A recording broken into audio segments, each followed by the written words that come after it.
Should there always be a comma after therefore, however, etc.? Should you always type a comma after therefore, however, etc. in the beginning of a sentence? Also, when these, and similar, words are used in the middle of a sentence, should there be a comma or semicolon before and after the word? Therefore, he must be killed. That man is revolting, however, some find him attractive. Sorry for the lousy examples. I couldn't think of any better.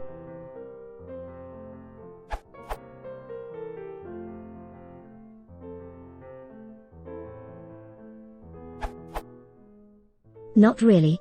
There are many cases for which a comma is unnecessary.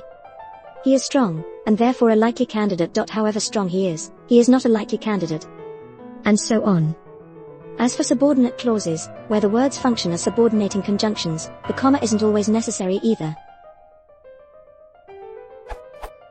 He is strong, therefore he must be a likely candidate. Still, I would use one with however in that case. He is strong, however, I don't think he's a likely candidate. Note the semicolon. A period would work there as well. This is because however doesn't really work as a subordinating conjunction. Therefore isn't usually classed as such either, but I believe it can function as one just fine.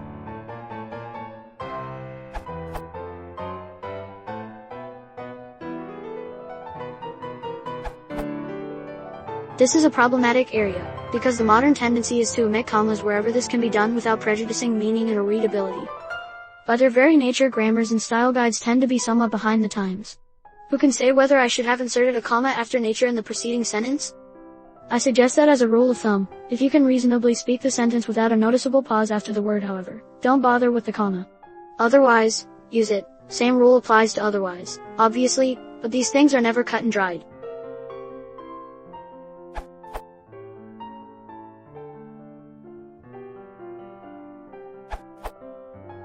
I found in questions on commas, ncsu.edu. Chicago Manual of Style 5.69, when transitional adverbs are used in such a way that there is no real break in continuity and no call for any pause in reading, commas should be omitted. Chicago gives 4 examples. The storehouse was indeed empty. I therefore urge you all to remain loyal. Wilcox was perhaps a bit too hasty in his judgment. Palmerson was in fact the chairman of the committee.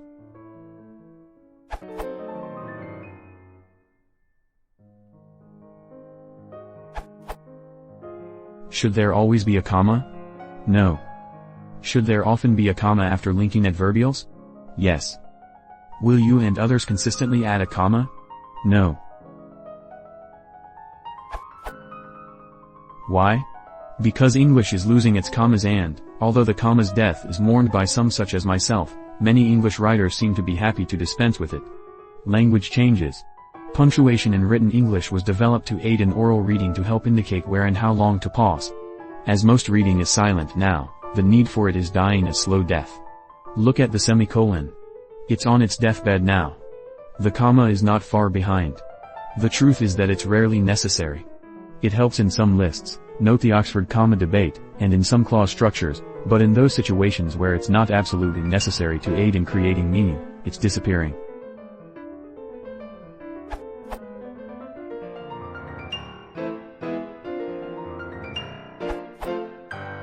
Commas should be used in a similar way to a rest in music. The rest is silence, however the rest can be replaced by extending the value of the note, for the flow of the music. I use commas with breathing in mind. I read my text many times, next I omit or insert what is applicable to create a comprehensive written statement. Writing should flow, as a melody would.